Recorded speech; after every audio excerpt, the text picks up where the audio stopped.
Welcome back to the vendor table. Happy daylight savings, Mike. Oh, God. It was brutal.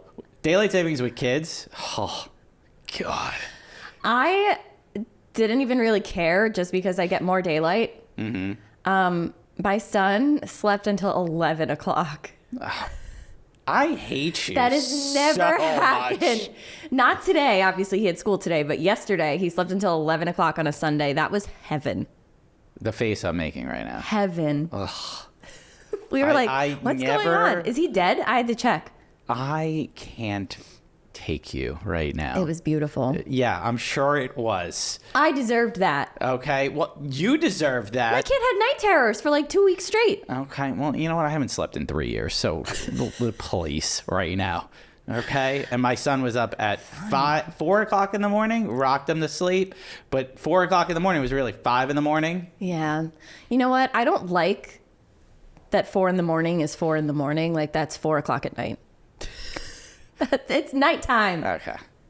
Well. 3 o'clock in the morning, that's night. Well, now that we're rested, Are you rested? Yeah, I feel good. Okay. I feel good today. I'm not rested. Sorry. I'm not rested at all. More coffee. Yeah, no, it's coffee in our mugs, in our branded mugs. Cheers. So today we have a lot's gone on since we last recorded. Yeah. A lot of industry shit. A lot of industry shit. It's been a little crazy. You want to talk about it? Yeah, we're going to have to talk about it. So there was a TikTok, a viral TikTok that kind of went around from a photographer who shared her pricing online that she charged $8,500 for her photography services. Starting prices were $8,500. And the internet hated that. And she just got dragged. Yeah. Dragged throughout the depths of TikTok. It was...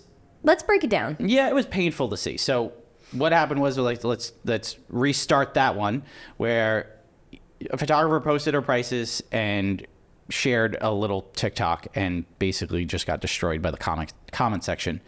It was horrible to see what people did to her. They sent her death threats. They made fun of her children. They literally told her she wasn't of value. And then on top of that, they went onto her business page, her Google business page, and started reviewing her 1 star, 1 star, 1 star, 1 star.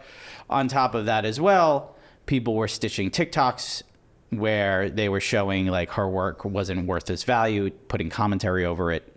And to be honest with you, we joke around about the blurry photo trend. We don't like blurry photos. We think, it's trendy, whatever, okay? We think it's going to go out of style very soon. Yeah. But that doesn't mean that it's not in demand.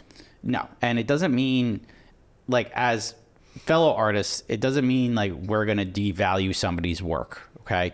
Just because they shoot in a style that we don't like, doesn't mean that style isn't worth that price tag.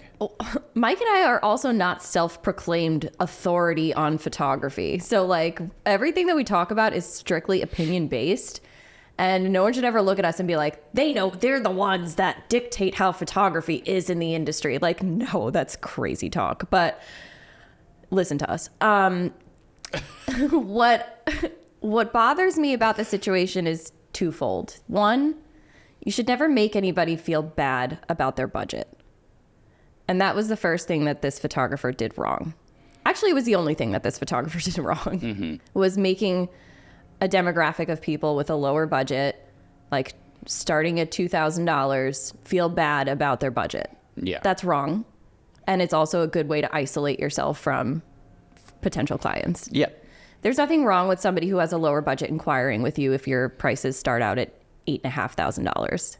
You could just be like, sorry, I can't meet your budget. Yeah. The other side of this is the internet was so fucking wrong. Yeah, that's the part that... Imagine being that loud and so wrong. The part that killed me more than anything else was people going to her page, her business page, her Google business page, and just slamming her with 1-star reviews. You've never worked with her. You've never worked with her. She wasn't your photographer. She didn't provide you a service. So you're reviewing her based around the fact that you just don't like her work. That's wrong. She's not a large business. She's a small business. That's all right? how she feeds her family. Like, rude.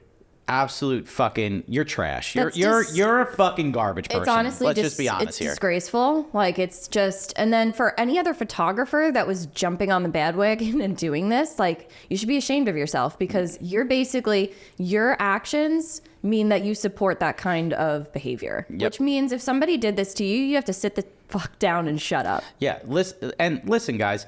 She did a video, like, kind of poking fun at us. Like, she did a stitch poking fun at us when we posted about blurry photo details and stuff like that. We didn't care. Guess what? That's her opinion. That's okay. That's fine. That's her opinion. We don't care. Like, that's totally fine.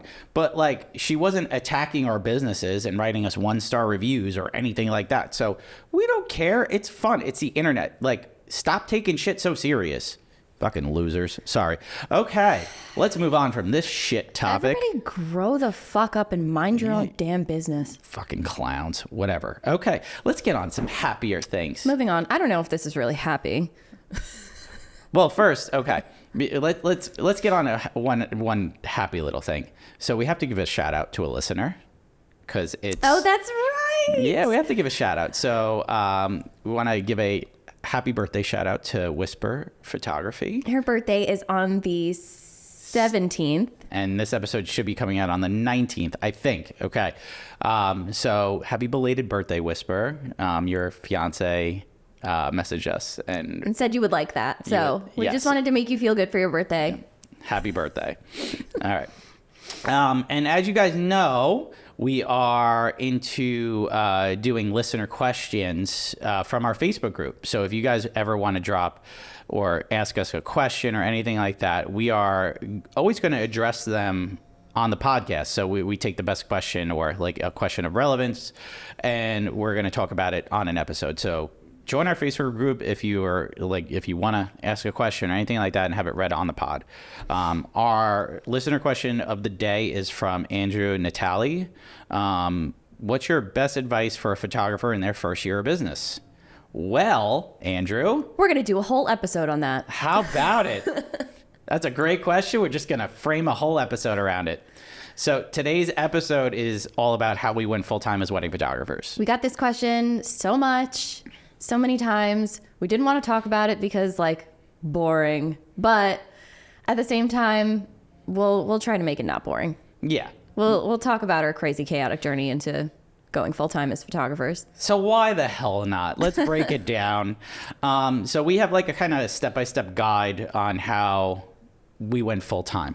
Both Lauren and I took different paths. I know you like started as an artist or like independent, things like that. Work for studios, all that. We'll get into all that stuff. I worked a corporate 9-to-5 for years before I transitioned into a full-time photographer. So we could kind of offer both of those scenarios here, because there's a lot of photographers out there, or, you know, wedding industry professionals that are transitioning from, you know, they want to transition from a 9-to-5, or maybe they're straight out of college, or maybe they're looking to do a career switch. These will give you good insight on how we both accomplish those things.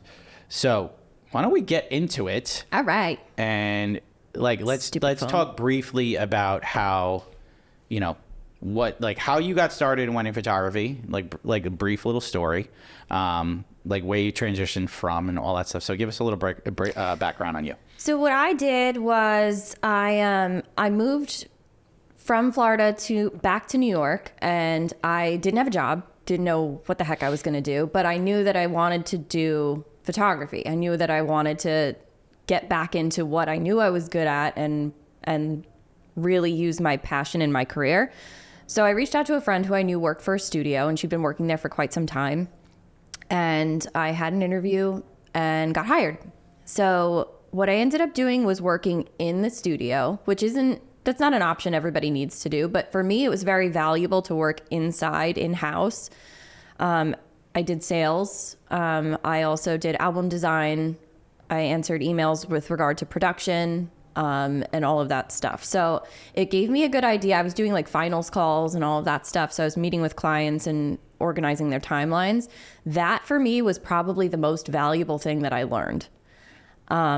Was going over timelines with a fine-tooth comb and making sure that I knew how much time I needed. And that's like something that you kind of learn on site as well. So between working in the studio and getting like what other people were doing and how they were structuring their timelines, and then working as a photographer myself, that definitely helped me. But the first thing that I did was second shoot. So I second shot and worked in the studio from 12 to 9 on Monday through Thursday. And then I would second shoot on the weekends. Once I was confident in my second shooting, once the studio was confident in what I had produced as a second shooter, then they upped me to a lead shooter. And from that point on, I just kind of did it for, I think, 6 years at the studio, and I transitioned slowly to doing things on my own. So on dates where I wasn't working for the studio, I would take stuff for myself. And then I slowly started taking less dates for the studio and started shooting more for myself. And then finally, The full transition happened. So it was a gradual shift. What year did you fully go? Did you go full time? COVID. COVID. So 2020. There it is. Full time. Yeah, because I was broke as a joke. What a time to be alive. It was either figure out a way to do lifestyle sessions at a distance, because the studio only did weddings. Mm-hmm. But people still wanted family photos. They needed something to do at that point. So it was like, what else is there to do but... Sure.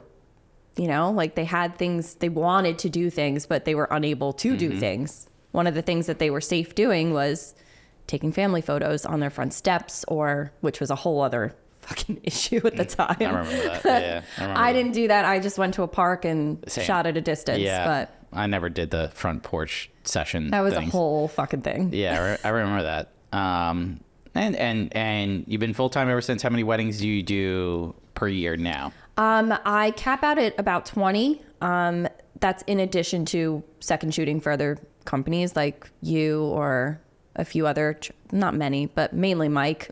Mainly me. Mainly Mike. Mike's my like number one that I second shoot for. But I would say probably around 30 weddings or so.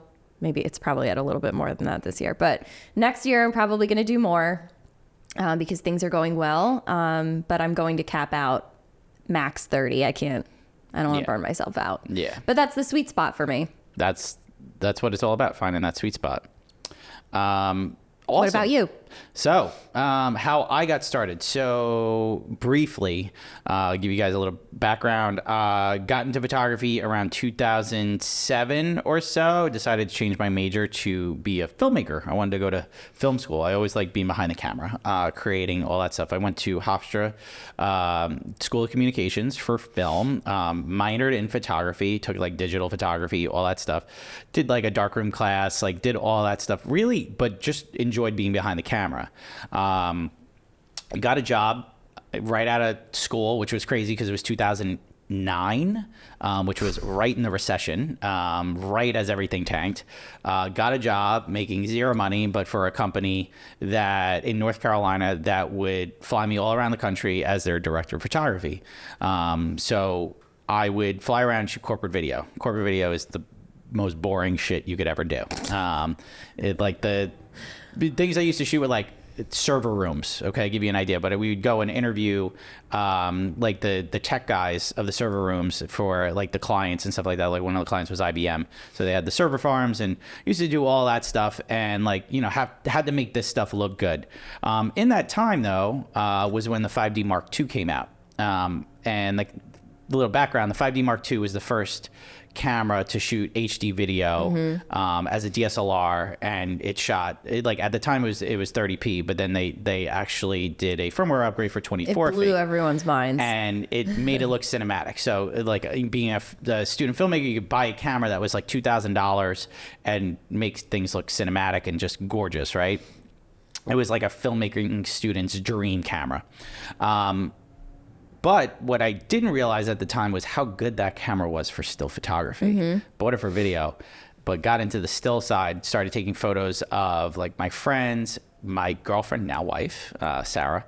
I also started taking photos of like my cousin's girlfriend at the time, who was a Miss North Carolina like contestant and stuff like that. So, and she had friends that would model and all that stuff. So I started taking photos and practicing my lifestyle photography. I got really into that, like taking photos of people. I really enjoyed that.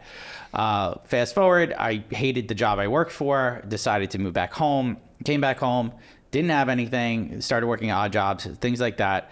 My mom knew somebody that owned a wedding business. It was like basically a all-in-one photography, like all-in-one studio type thing. Like they had wedding dresses and limos and all that stuff. Wow. It was like everything, right? And photography and video. So I worked for them for, I want to say, like 7 or 8 weddings as like a lighting assistant, just to like get work. I just needed work. So I started working for them, and I started second shooting, like, you know, just like testing the water. I was like, this is kind of fun. You know, It's kind of fun. Kind of paid well. So yeah, so I started working for them, shooting a lot, doing all of that, like, you know, second shooter work, odd jobs, whatever. Then I actually got offered a like third shooter / lighting assistant for a pretty big wedding photography studio.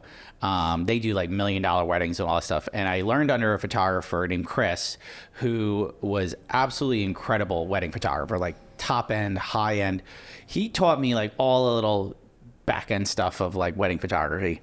I did that as like a side hustle, like never really like thought I'd get into it. Just did it to make money while I was looking for a 9-to-5. I eventually got a 9-to-5 for a company called Tiffin, and I worked there for 8 years. I worked my way up through those 8 years started at like tech support, then moved my way up to like social media manager, then like content creator, content marketing manager, marketing communications manager. So I had a bunch of different roles, but I was always doing content for them. I was always shooting for them. So I always had a camera in my hand.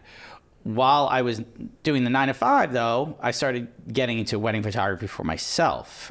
Somehow I got like my first client during all of this time. That was in 2012. I shot my first wedding for myself and just decided I was like, I'll do a word of mouth and stuff like that. Like, you know, I wasn't going to advertise it on social media. Wasn't really going to share it. It was your side gig. I didn't even know if I liked it at the time, but that first wedding really made me fall in love with it a little bit. Like I really had a good time seeing the couple so happy and getting to know them through the process, and, you know, like being able to like build them an album and deliver them quality photos. And I look back on those photos 12 years later and I'm like, they're still pretty good. They kind of hold up. Like, you know, my editing style is much different than what it is today. But, and just like, it like slowly started to like take on more weddings through that 9-to-5. And like, how stressful did that get? So, you know, like the first couple of years, it was like, you know, like one wedding. And then the second year, I think I had 2 weddings. Then third year, I think I took on 4. It was always like I was doubling them. Like it was like 4 for a couple of years. And then all of a sudden, like I think in like 2015 or so, I had like 7 or 8. And then that 7 or 8, like the next year led to like 12. And then I was just like, okay, the most I could do is 15. Like doing a 9-to-5 and doing this is like, I could do 15. It was great extra money. It was like a bonus, like, oh, okay, like I make a bonus. Still didn't think I would go full time as a wedding photographer. It wasn't in my head to go full time. I just enjoyed doing it. But then it was around 2018 that I shot a wedding and I received a review that was probably the most glowing review still to this day I've ever received. And that one review, Karen, by the way, thank you, Karen. Okay, jump-started my career. I tell her this all the time. That one review led to around 75 inquiries just to my website, right? So one review, that's all it took, led to 75 inquiries. And I got flooded within in a month. I was like, what is happening, right? And at that time, my 9-to-5 was like kind of like I was kind of on the outs with the 9-to-5. I was kind of just fed up. Didn't really want to like I didn't know where I could go. I could either go like full-time corporate, like become a suit, you know, vice president, or, you know, now I had the opportunity to become an entrepreneur. I think also like when you work for a 9-to-5, you almost at some point you hit a ceiling and there's not really anywhere else to go. Yes. And I could have moved my way up the ladder, the corporate ladder and stuff like that, but it just wasn't for me. Something was holding me back and saying, I don't want to be a suit anymore. I don't want to do it. And I always like being creative. I always like being behind the camera, the doer, right? Like when you're in corporate, you're the one ordering the people to do stuff. And like, especially at that vice president role, you're not shooting anymore. So I just loved having a camera by my hand. And that was like one of the things was just, I didn't want to give up the camera. And when that entrepreneurship started calling a little bit, I was like, okay, I have an opportunity here. Let's see what I could do with it. So from those 75 inquiries, within the 2 weeks, I booked 15 weddings. And within the next month, I had 25 weddings booked. Okay. So I was like, holy shit, this is real. So my wife and I laid out the groundwork for the transition from corporate to, becoming a full-time entrepreneur. This was 2019, right before COVID. Transitioning from a full-time job Risky. To an entrepreneurship, not knowing a pandemic was on the horizon, obviously a little crazy, right? Honestly, it was the best thing I ever did. I would have got fired from my job or furloughed or let go or whatever. Okay. They cut a huge amount of their staff. And if I didn't have photography, I wouldn't have been able to keep things going. It was the only way that we were surviving at the time because my husband also got laid off. Yeah. So it was tough. Yeah. It was tough, but I'd say, the stars aligned, things worked out, and that's my short little journey, okay, to being a full-time photographer. And now we're here. And now we're going to share a little bit about, what you need to do. You want to go full-time? This is what you got to do. You want to fucking do this? Here's a little step by step. Is this what you want to do? You sure? Yeah? Well, we're going to get into it. I think one of the biggest mistakes that people make when they say that they want to be a photographer is that they think that they can just do it. Yeah. But there's a lot of steps that you need to take before you even hard launch your business. Yeah, you're not behind the camera 95% of the time, guys. No. I hope you know that. There's so much that goes into running a successful business. Obviously, if you're a seasoned photographer, this whole episode is for the photographers and videographers out there. So sorry for everybody else, but also we're a wedding photography podcast. Yeah, you can deal with it. I mean, you could transcribe this into if you want to start a small business. Okay, yes, you could do that too. Some of it's not relevant. Some of it is. A lot of it is. Okay, but getting into it and everything like that, what you need to kind of get the ball rolling. All right, step 1, go. Create a portfolio. That's it. You want to be a photographer? Well, you need the photos to back it up. Yes. So let's just say you have the gear already. Consider yourself a photographer. You have the equipment and to be able to take those photos. You need to create a portfolio of amazing images to represent who you are as a photographer. Best work. We're not talking about just some fluff. Level 5. We need a level 10 here. Yeah. You need to show your best stuff. So that means getting out and shooting. That means photographing friends, family members. That means going to content creation days. There's a lot of photographers that host content days where they'll do styled shoots. And we talk about styled shoots all the time. They are a great resource for up and coming photographers to utilize and to hop on board and be able to learn the tricks of the trade. Just don't pass them off as a real wedding. Yeah. You can put editorial. Yes, exactly. There you go. There you go. Do free photo shoots. Okay. Get your name out there. Start getting more than one client seen on your portfolio, because that's how you're going to show validation is it's not the same couple, it's not the same client over and over and over again. You're showing the same, you're not showing the same people. You're showing diversity, a lot of diversity. So let's just say 50 images. I think 50 portfolio worthy images is really what you need to get started. Okay. To establish yourself as a professional photographer. And that's just establishing yourself as somebody that can shoot, okay, as a shooter. All right. People need to, if you're going to launch your business, people need to see what they're going to get.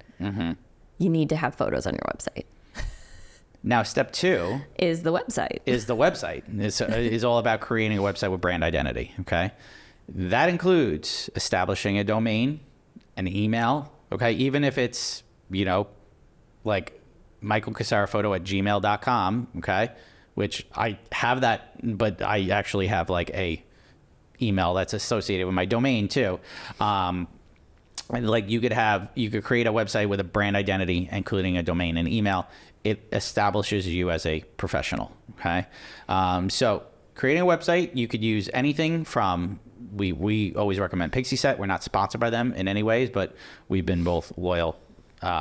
It was just really easy. Very easy. Does the gallery hosting, and you can build your website all in one go. Yep. So everything's in one place. There's also websites like PicTime, Show It, like there's all of these other gallery websites that you can use. Even if you don't have an actual like domain, you'll at least have a gallery platform where you can use it to show people your work. Yeah. It'd be like Michael Casara, Pixieset.com, stuff like that. So it would show your name, website.com. It is something. It's something, and it's a great way to get started, and I believe the hosting in that regard is free, which is great. But you should get yourself a domain. Domains are cheap, by the way. They're not expensive. It's like $20 for 2 years. So I mean, in the long run, you should get yourself like your brand name, like, or your business name domain. Okay, it's only going to help you in the long run. But creating that website, whether you create it yourself or you hire somebody to design that website for you, when you're starting out, I think you could create a website for yourself. Like, just like get yourself established, get your images on there, show your portfolio. That's where you're going to show your portfolio. And the websites we have recommended are gallery websites. So that's where if you have clients working for you, you could like that you're working for, you could upload those photos to like that site and share the link with the client. And it makes things so much easier because then they could go through it, proof it, download them, even buy prints. A lot of these places allow you to buy prints. So it's a way to make sales. It is important to note, like, a lot of these things do cost money because it's an investment. Yeah. The average website's like $35 to $50 a month. But in the scheme of things, it's a write-off. Yeah. It's a write-off. It's something that it's vital. It is vital. It's for your business. You can't Dropbox people's wedding photos. You just can't. No, it's not 2012, because I remember doing that in 2012, like Dropboxing, links and stuff like that. Transfer, all of these things. It's not professional. You need to have a method of gallery delivery that is easy to use for your clients, that doesn't rely on that kind of. It needs to be backed up. It does. It's a great way to have your stuff backed up as well, like, because it's a cloud-based solution, all that stuff. So creating that website, developing that brand identity is the other part of this, the second part of this. A brand identity is very important. So Lauren and I, a little bit more moodier photographers, we have a little darker tone, stuff like that. So our websites kind of tie into like who we are and our brand identity, right? You bring your brand identity into the equation. So, if you're a light and airy photographer, you might not want a website that's, darker and moodier. So obviously you pick something that's, with brand discretion and stuff like that. And you develop a look to your brand identity. Okay. So that's like, when you post, everything is consistent. Some of these things like a logo or using, really getting a cohesive design to your website, those are all things that can wait. Yes. You don't need a logo right away. You don't need a designer to design your website right away. Those are all things that can come as you develop more and grow as an artist or as a photographer. But these are all things that are necessary right out the gate. Yes, 100%. All right, so we want to take a second to thank our sponsor for this episode, Maru. Maru is a modern payment experience for the weddings and events industry. I'll be honest, I've been using them a lot lately. I have to say, like, paying contractors through Maru keeps things so nice and neat, organized. It's made my life so much better. I was going to say, it's been really pleasant being able to pay contractors in one nice, like, organized platform as opposed to different forms like Zelle or Venmo, having everything all over the place. So I'm definitely going to be keeping using it. I don't know about you. I'm going to keep using it. It's also a great place to take like payments, client payments, without having those credit card processing fees. Yeah, no processing fees. I know. You could pass the processing fees on to the client, which is really cool, which is sometimes hard to do. And Maru gives you the ability to do that right from their platform. So it's a great community. They have over 9,000 wedding and event professionals. It's growing. They offer seamless transactions and hassle-free payment experience. They really make it possible for you to focus on what you're doing best and creating memorable experiences. So definitely check them out. We have a link in the show notes to sign up. You can sign up for free and check it all out. Check out the dashboard's really nice, really interactive, makes things so much easier. So if you're a wedding professional, a wedding vendor in the industry, Maru is the platform for you. Yeah, check them out at www.maru.us. That's MAROO.us. /TBT.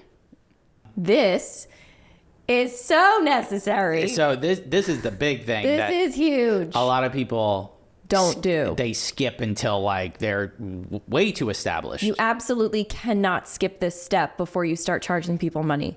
Okay, go ahead. You need to get all your back-end business items together. You need to establish an LLC, an S Corp, taxes, insurance, bank account, business credit card, all of these things. You need a CPA. Yes. Do not try to TurboTax your business. No. Biggest tip we could ever give is hire a professional accountant to help you as an entrepreneur. Oh my God. It's one less thing you have to worry about. They handle everything, so you don't have to worry about it. It might cost you a little bit of money, but they could help with setting up your business as an S Corp, an LLC. They're obviously going to handle the taxes. Like they could advise you on insurance information, stuff like that. Like personally, as photographers, like you should research liability insurance. You should have liability insurance. In New York, especially, if you don't have liability insurance, most venues won't allow you to set foot on their premises without liability insurance. So make sure you have that.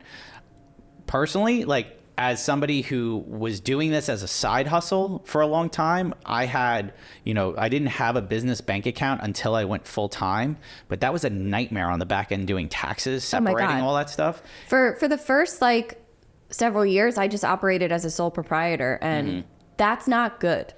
It's very tricky. It's tricky to do. It's not to say you can't do it, but if you want to go full time, we definitely recommend establishing a business identity. It protects you. It's better protection for you and your business and your assets. It's especially because say something goes wrong, like a client could come after your assets. And whereas if it's your business, they're only going to come after your business. Okay. It's a lot easier to deflect and it's a lot easier to absorb that kind of blow. So I would say establish an S Corp, an LLC, get yourself away from being a sole proprietor. It does cost a little bit of money sometimes. Like you could S Corp yourself, LLC yourself. Personally, my accountant did it for me. I had my accountant do it for me. It was just so much easier to just have them lay it out. Guys, I cannot stress the importance of a good accountant. Yeah. A good accountant will be one of the best things you can invest in as a business owner. Truly, truly. Every year, come tax season, I've never been more grateful for my accountant. Yeah. Love my accountant. For keeping my shit together. Yeah, same. One of the things I recommend is establishing a business bank account as well. Having all of your business flow through one bank account as opposed to your personal account is much better. You could see how much money the business is taking in. You could always transfer money to your personally. I'm an S Corp. I pay myself a salary every month. So I have a set salary that I pay myself, and then I pay payroll tax on that salary like a real business does. It sucks. These are all things that you have to take into consideration. This is all stuff I didn't know about before I became an S Corp. I'm an S Corp as well. So you need to have a good accountant to outline all of these things for you, because otherwise you're figuring it out on the fly, and that's just, you never want to miss something. Ugh. Who advised you to be an S Corp, by the way? My accountant. There you go. Accountant will advise you the best steps forward. They'll tell you hey, maybe you'll qualify a little bit more as an LLC, whereas some will say, an S Corp is a little bit better. So talk to your accountant, get a good business accountant. That way you could set that up. And the last thing on this is a business credit card, okay? personally, this is a step a lot of businesses miss, is having a business credit card. All right. You charge everything that has to do with your business on this card. Okay? Everything. You get the card established in your business name, which you do need business information, all that stuff to establish a business credit card. So you need to have an EIN, all that stuff, and to get a business credit card set up. What I will tell people is, gas, put it on the card. Like, okay, you're going on a shoot. Any supplies, any equipment, any subscriptions that you pay for, your photography, whether Adobe. it's Adobe, Pixieset, you name it, any of the cloud-based solutions that you're using, Google, okay, all go through your credit card. Get a card with points, all right? You reap those rewards. I'm personally an Amex Platinum member. Okay? It's an expensive credit card, but when I used to travel a lot, I get those points for travel. I get upgrades, I get perks, all that stuff. I get like gold at like hotels, you name it, okay? So it's a great perk card. So see, what business card will benefit you the most. Like if you're, domestic and like you're just traveling a lot, for like maybe like the Amex Gold card works for you because they get like triple the points on gas, okay? We're not sponsored by any of this. Like just This saying. is all stuff we just need you to know. Yeah. So, but getting that business credit card also keeps things like Organized. neat, organized in one location because you see all your expenses made on that card. So it makes things so much easier. And if you need to keep track of your expenses, like other than using like a spreadsheet, there's QuickBooks. Yeah. QuickBooks app, like Honeybook now has, like you can have a business checking account through Honeybook directly. Yeah. And there's savings buckets where you can set aside 30% of every transaction for your taxes. Like there's so many tools to help you with your finances. If you need help, message us. I'll send you some stuff. Love that. All right. Seriously. So We could go on and on and on about step 3 for like forever, but Yeah. we need to move on. So Step 4. Okay. You go. You read this one. you have to establish your pricing structure and what you want to offer.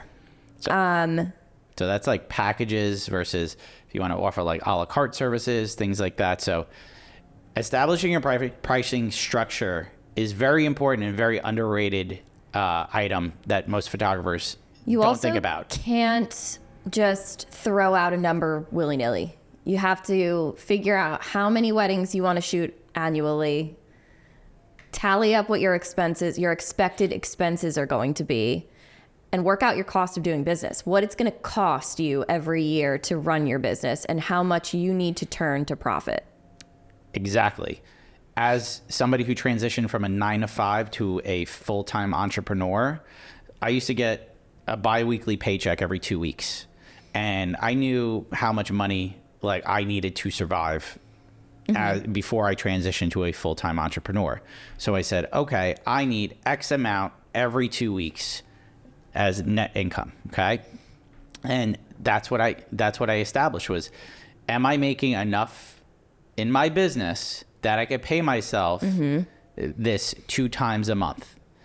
And once I found out that I could, because I laid out everything and I had a good pricing structure, and I said, I'm going to make this every month, I was okay. Yes. And that was for a tip for the 9-to-5ers out there that are looking to transition to a full-time entrepreneur.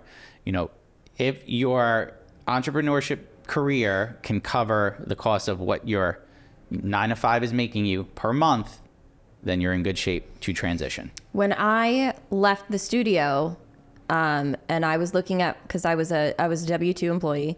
When I would look at my W-2, I was like, I busted my ass all year. I shot 80 to 100 weddings, and I only turned over, not even going to say it out loud, because it's not it's good. Gross. It's cruel.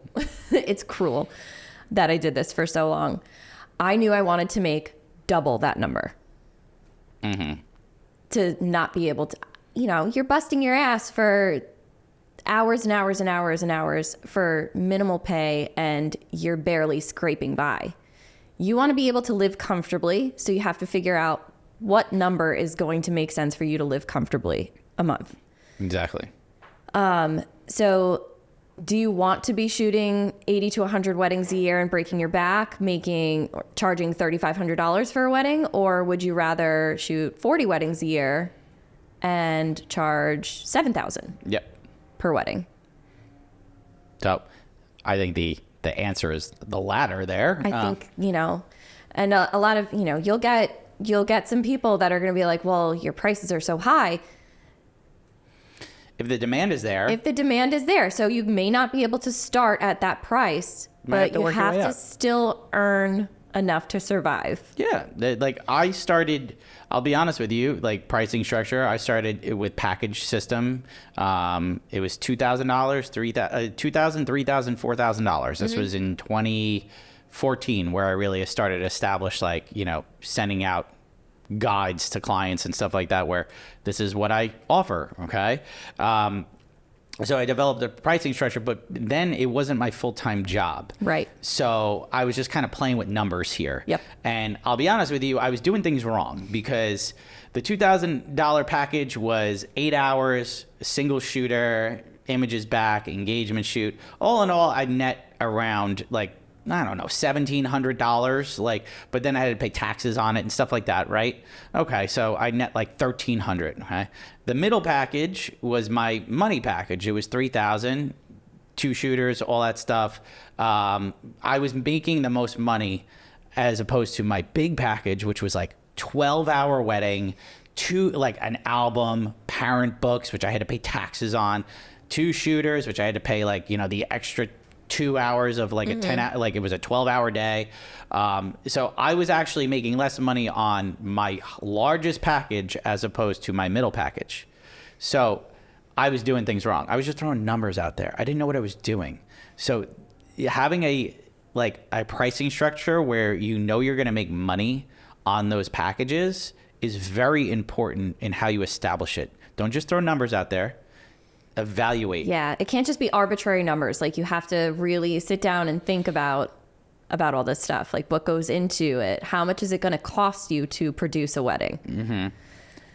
And see what's relevant in the market too. Yes. In your market, you have to evaluate really your market. Really important. So are photographers in your area charging X amount? Are they doing, the Y amount? Or what's their prices and how do you compare to them as a photographer? Some might it might take you a little bit to figure that out. If you overcharge, right? Let's just say you want to start at $7,000 and you're not getting the demand, you might have to lower your prices. Mm-hmm. Okay. Or if you're starting at $2,000 and you're getting flooded with inquiries, but they might not be the clients for you. It's also tricky because if you have to compare yourself to other, your surrounding photographers, other businesses that are producing comparable work to you. Mike and I, our prices are a little bit different, but they're very similar in their bracket. There's a lot of the other photographers that are in our range. We're about average mid-range, upper mid-range. Upper mid-range, yeah. For our area. We're not luxury. We're not luxury. Mm-hmm. You don't have to be a luxury photographer to be a good one. Mm-hmm. But you can easily box yourself out of clients. Yes. By pricing too high or too low for what you're producing. So it's very tricky, but. And people got to remember, the higher your price goes, your clients change. Mm-hmm. That demographic changes a little bit. So I've heard that before where, as soon as you get to a level, your clientele changes. Mm-hmm. So that might not be the clientele for you. Might not be the clientele you want to work with. So, personality plays a part into that, right? But I'll give you an idea. I started $7,500. That's my base rate. Okay. 10 hours, 2 photographers, engagement shoot. Okay. Photos back, delivered digitally, pixie set, all that stuff. That's what I start at. Okay? I am on the higher end here on Long Island. Upper mid-range as a photographer, but my demand is still high. What the pricing structure also helped me do is weed out a lot of we used to call them in the corporate world tire kickers, the window shoppers that were just looking to price shop. So I put my starting prices on my website. I do the same to deflect, anybody that's, not within the budget. So, and not to say that I wouldn't entertain those people if they came in, but at the same point, I have a starting rate. This is what I need to, run my business and run it successfully. So that's my starting rate. I'm never going to go below that. Mm-hmm. So have starting prices on the website is very important. Establishing your pricing structure, also very important. I think a lot of people will disagree with us about that. There's no one way that's better or not. Some people like to not post their pricing because they like to have all the inquiries and then they can weed it out later. I personally like to have my starting prices on my website because if a client has a budget that's nowhere near what my starting prices are, why would we both waste each other's time? Exactly. And I think that's more for, a lot of places still do that, where they're just looking to get people through the door and maybe they could sell them something. Totally fine if that's the way you want to do business. That all power to you, and that's your right to do it. Personally, I just don't have the time to entertain those people. So the way I do it is I list starting prices, and that way I don't even entertain the people. And it, not to say it doesn't waste my time, but it doesn't waste my time. Yeah. So, all right. So step 5, create your contracts. Get a CRM system to help. If I could tell you how many times when I started where Mike texted me, it was like, why the fuck don't you have HoneyBook yet? All the time. I'm like, what are you doing? What are you doing? Just to update everybody, I have HoneyBook. I've had HoneyBook for a couple years now, and yeah, it did change my life. Yeah. Get yourself a CRM system. If you're going to spend money on something, this is going to be the thing that is one of your holy grails. Yeah. So regardless of what business you are, personally, as photographers, we love HoneyBook. HoneyBook has basically helped me establish my full-time business. I started HoneyBook 6 years ago, right before I transitioned to full-time, and it was absolutely a game changer. We are not sponsored by HoneyBook. I would hope to be one day. Maybe one day. But we truly can't appreciate HoneyBook any more than we do, because it keeps you organized. It keeps things neat and tidy. When people inquire, there's a contact form, which is really cool, that plugs into your website. So when they inquire through the contact form. It then plugs into your CRM system. You get a notification. Nice little alert pops up on your phone. It says, oh, you got a lead, all that stuff. Here's all their information. Nice, neat, organized, broken down. Keeps things super simplistic. Then you could reply to them. And what's great about HoneyBook or other CRM systems is you can reply to them with canned messages or pre-made messages where it has all your information laid out. So it's a one-click service. So you're saving time writing those emails. Time adds up as being an entrepreneur. So you do want to save yourself the time, especially on the back end. So it does that. But more importantly than anything, HoneyBook is a way to send contracts and proposals, okay? So that's where you're going to send the client. Like if they want to work with you, that's where you're going to send them that proposal that's going to have all the items that are included in there that you're going to, send them as a service. So everything all in one place. The outline of services, your invoice, the payment schedule, the contract is all in one document that you can send over to them, that you can create yourself. You can create and customize it. So you can put your branding on it, your pictures, your everything. Everything is done through there. It makes things so much easier. You can customize it to your liking. I have automated messages that are set. I have automated tasks that are set up. So like 4 months out, we do their timeline questionnaire. 2 months out, we do a review. 1 month out, they get their bridal prep guide. And these are all sent automatically. All I have to do is just approve that it's being sent. That's it. Just one click. So it helps establish a better relationship with the client, because it seems like you're in constant communication with them. Even if you are so busy, it helps you maintain that. So, and it keeps you on top of the game, on top of the ball. So getting a CRM-based system, they can be pricey, but in that first year, HoneyBook, I think is $250. And it saves you so much time and frustration in the long run. You can take payments through HoneyBook. We're sponsored by Maru. Maru offers the ability to plug in and actually get zero processing fees, which is really great. So if you're, looking to, pay me a credit card, I have clients pay me by check, credit card. Now with Maru, I'm able to waive those processing fees, which is really great. Major. So if you haven't check out Maru, maru.us/TBT. we're going to we'll have an ad read for them too. But, we're sponsored by them. We actually love using them for our processing. Now, the other part of this that we kind of went off on, though, is creating your contracts. Yes. The other really, really huge thing you need to make sure you have. Get yourself a photography contract, not from Google. It can't be a Google contract. Don't do it from Google. I wouldn't even recommend using one of Honeybook's contracts. No, don't use it. Listen, we love Honeybook, but get yourself a legal contract. Whether, we love the legal page here. The legal page, she's a listener. She's a so listener. We love that. Big shout out. The legal page, the Law Talk. There's a bunch of other, I think there's one, the artists. Yeah, there's a few. There's a few. But like the legal page and the Law Talk, both of those have amazing contracts. They are pricey. They are worth the investment. Yes. But get yourself a legal contract that you could put in. So when you send that at the proposal, it has that contract attached to it. And clients can read through it, and it covers you. Do not skimp on the contract. Don't do it. Don't do it. It will save you in the long run. We've already talked about contracts so much lately, but you need to have an ironclad contract for yourself. 100%. All right, let's move on to step 6. The fun part. Okay? You notice it's step 6, not step 2. This is step 6. Okay? Establishing a social presence, posting on IG, creating reels, posting stories so clients get to know you better. Guys, a lot of people say, this is number 1. It's not. It's not. It's not.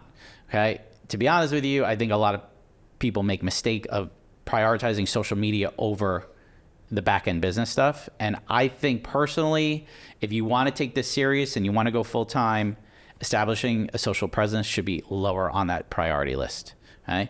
You have that great portfolio already. You have all that stuff. Set up everything that we talked about on the back end first, and then start using social media to advertise yourself. Don't advertise yourself. Don't jump the gun on this. You may already have an Instagram with photos that you're using or whatever, but don't start advertising yourself until you have the rest of your ducks in a row. Yep. It's an easy way to fuck yourself. Yeah, because all of a sudden you're going to get inquiries and leads, and you're not going to know what to do. You're not going to have contracts. You're not going to have anything set up on the back end. People want to pay you, so you're taking that money as a sole proprietor, and it's going to be a little harder to if you don't have a professional way to take payment either. Yeah. What are you going to drive to their house and pick up cash? You can, but that's sure. Yeah, okay. You get a check. Who's the check going to be made out to? Okay, how are you going to claim it on your taxes? To you or your business? Yeah. How are you going to do all this stuff? You're going to claim it on your taxes, all that stuff. So we're raising awareness here. That's why we think having all the stuff that we talked about on the back end first, and then establishing your social presence, people getting to know you. Your brand identity is already set up. So when you're posting and everything like that, it's going to stay consistent to your brand. And don't think you could skirt the IRS. No. Please. But I have a burning irrational fear of being audited by the IRS one day. All the time. It is what nightmares are made of. That's why we have an accountant. It's why I have an accountant. It's why I do everything by the freaking book. 100%. Do it by the book, and you won't have to worry about it. Just literally hire an accountant, guys. Oh my God. We've said that 100 times. I don't know. Make that number 1. Hire an accountant, number 1. But no, having a social presence, we talked about this a little bit on previous episodes, posting on Instagram, creating reels, posting stories so clients get to know you better are very important. Establishing that brand identity through your Instagram, through your social media is very important. So showcasing you as a person, also important, especially if you're independent, okay? People want to get to know the business owner. They want to get to know, it's a different way of marketing today than it was, 30 plus years ago. You're selling yourself as much as you're selling your work. Yes. It's so important. It's so damn important to sell yourself not only as a business owner, but as a person. And if you're a photographer, you're selling your photography through there as well. So building that social presence. Step 7. Okay. You read this. Build an extended marketing presence, reviews, Facebook groups, peer networking, all of that stuff. You need to start getting yourself out there.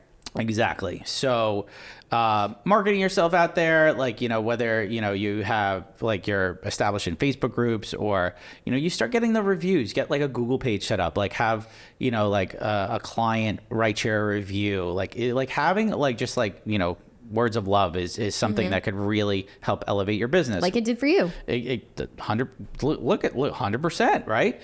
One review launched Mike's business. One review. That's all it took. So like getting in there, getting yourself established in like places, like having that one review that could spark you. Peer networking, really important in this industry. Getting to know other vendors in your area. Like, if you're a photographer, get to know other photographers. Yeah. We talk a load of shit and we love to do that. But in our community, we have such a tight knit group of people. Mm-hmm. I don't think I have rarely seen anyone come to fisticuffs in this community. No. Everybody kind of loves each other. And if they don't, they at least are respectful. Exactly. Like, you might not like each other's style or something like that, but everybody kind of gets along and really, supports one another. Like, if I'm booked, I'm going to recommend other photographers. And that's how you kind of get to know and like have that peer relationship is like, hey, I got to know you. Like, we go out, like we get to know each other. We have similar, similar wants, needs, all that stuff, right? Like, I don't know, like, but you get to know people and you're like, holy shit, like, being a solo entrepreneur is kind of a lonely career. Yes. Like, you don't have water cooler talk, so you kind of get to know other people through social media, stuff like that, and you network with them, go to those content events, like do headshot swaps, stuff like that. Like, I love headshot swaps. Like, that's one of my favorite things ever. Like, just being able to like take photos of like your friends and all that stuff, and it gets them good marketing material, it gets you good marketing material, and it helps, like, it's a good brand session, right? Mm-hmm. So getting to know others in your industry, also other vendors, really important. Like, if you're a photographer, you get to know the planners, the florists, the maitre d's, like all that stuff. Like, they're going to recommend you. It's how Mike and I connected. I mean, we've talked about this before, but Mike and I connected on Instagram. We just fangirled over each other's work, as you do, and Mike chatting. asked me to shoot for him. Yeah. So I was like, I needed a second shooter, and she second shot for me, and that's how the vendor table was born. Yep, pretty much. The first wedding we shot together. Mm-hmm. So it was we sat down at a vendor table and like, we should do a podcast, and that was it. Here we are doing the podcast. That was Inception. That was your idea. I give you all the credit for that one. Aw. All right, step 8. Yeah, but you know what you're doing. So. Step 8, becoming more automated. Established email messages, quick responses, using AI if needed. Absolutely becoming more automated. Like, once you're established, you're going to see, like, the more popular you get, the more you're going to have to lean on automated responses. You'll start finding responses that you're giving repeatedly, and there are ways to automate them. Yes. So, thanks. Yeah, you're looking at me because I know. She used to type out everything. I'm like, what are you doing? Why are you doing this? Why are you? She's like, I'm so busy. I got to write like 100 emails. I'm like, what? Why don't you have Honeybook? Like, just write them for you. Like, or just have a canned message. She's like, I got like 100 inquiries to like reply to. I'm good now. Oh my God, I have so many. I'm so busy. Yeah, you're so busy. But like, legitimately, you could spend a quarter of that time just like with an automated message that is still very much personalized and do things a lot quicker. So once you establish yourself, like that you have like, you could automate certain things, it's going to make you... It's step 8, okay? Yeah, it's going to streamline your business, okay? Listen, well, Lauren's established a little later in her career than I did. So, being the big brother that I am, just basically was just like, he gives very helpful advice. So honestly, I've gone to Mike about my pricing structure and questions over the course of the last 2 years. We revised it recently. We recently revised my pricing, and ever since, I texted Mike and was like, I don't know what's happening right now, but I'm getting a lot more inquiries than usual. What's happening? And my booking rates have gone up. So I think she listened to me. See what happens when people listen to me? Sometimes. Yeah. So just automate yourself. Like if you got to use AI is hey, it's ever growing. Like we use Imagen to help with editing and things like that. Which has also been a game changer. Huge game changer. You could use our code. Thank God for Imagen. I cannot stress this enough. Use our link if you want to check that out. Imagen is amazing for helping us out. And the last thing, okay, which I think is really important. Step 9. Reevaluate and refine your business to see what is working and what doesn't work. There are going to be so many times and points in your career where this is going to happen. You have to do this every year, really. Yeah. Like we've already said, we're established photographers, but I still will go to Mike and be like, hey, something's not working here. Can you give me any advice? Those are things you can't just swallow. You can't just like be full of yourself. You have to accept when something's not working and ask for help. Don't get stuck in your ways. Always evolve. Yeah. Always evolve as a small business owner, as an entrepreneur. Never say like you are too good to learn other ways to do things. No one's too fucking good to learn. No, you better not be. Always be educating yourself. Always trying to do better. The companies that get stuck in their ways get left behind. Right? They go the ways of the dinosaur. They become extinct. There's a reason that so many companies didn't evolve that are not around today. Look at, for example, Kodak. Okay, well, Kodak's still around. Kodak had the patent for the digital camera. Did you know that? I did know that. Yep, they had the patent for the digital camera. They didn't think it was going to do anything. What are we shooting on right now? A digital fucking camera. Okay, they had the patent for it and they let it go. Okay, they were too stuck in their ways, and now Kodak is a shell of itself. A shell of itself. Granted, we still have film. Film is not dead. But at the same point, they would have been 20 times the size of Canon, Nikon, all of those brands, okay? That's what we mean. Don't get it stuck in your ways. Don't become a dinosaur in this industry. Don't go backwards. Always learn, always evolve. This has been... Was that it? Yeah, We did it. This was like very... This is the most education I think we've ever talked about on this fucking show. Which is probably why we didn't want to do it. We like the smut and trash. It's an important episode, I think. Like it's one of the questions we get the most. It's always in our DMs. It's always on the Facebook group. How did you get started and what do you need to get started? This is what is needed. So you'll see all of this stuff on any list you Google ever. Yep. And if you don't, they're wrong. Listen, and you might take things in different order and stuff like that than what we established, but let's just run through it one more time. So step 1, create a portfolio of amazing images that represent who you are as a photographer. Step 2, create a website and brand identity, including a domain and email. Step 3, get all your back-end business items together: LLC, S Corp, taxes, insurance, bank account, business credit card. Step 4, establish your pricing structure and what you want to offer. Step 5, create your contracts, get a CRM system to help you. Step 6, establish a social presence, posting on Instagram, creating reels, stories, so clients get to know you better. Step 7, build an extended marketing presence, reviews, Facebook groups, peer networking, everything like that. Step 8, becoming a more automated, establish email messages, quick responses, using AI if you need. And step 9, reevaluate and refine your business to see what is working and what doesn't. Boom. Damn. Do it. Do it. You can do it. You can do it. Well, Lauren. Yes. This has been a lot of fun. Has it? I don't know. I'm bored. Yeah, this sucked. If you guys tuned out, and you want smut, we'll be back with smut. Don't worry. We'll be back. All right. Where can they find you? You can find me at LaurenO'BrienPhoto.com and Lauren O'Brien Photo and the Feral Photog on Instagram. Where can they find you, Mike? At Michael Casara Photo on Instagram, TikTok, as well as my website. And you can find us at the Vendor Potato Pod on... Vendor Potato. At the Vendor Table Pod on Instagram, TikTok, YouTube, as well as... our Facebook group. Which is over 500 members. Yeah. Well, guys, it's been fun. We'll catch you next time. Okay, bye.